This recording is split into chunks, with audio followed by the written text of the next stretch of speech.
Now here we have the standard watch face. If you press on the watch face and hold, it's going to take you to this menu where you can actually change the watch face to any other watch face you like.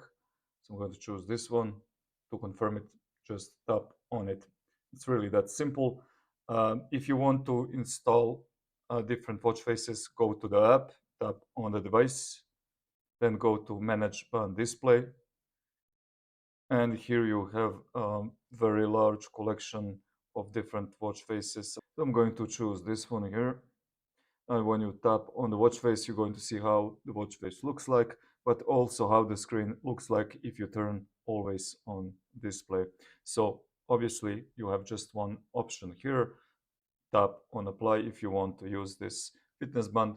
Keep your fitness band close to the phone and wait for the installation.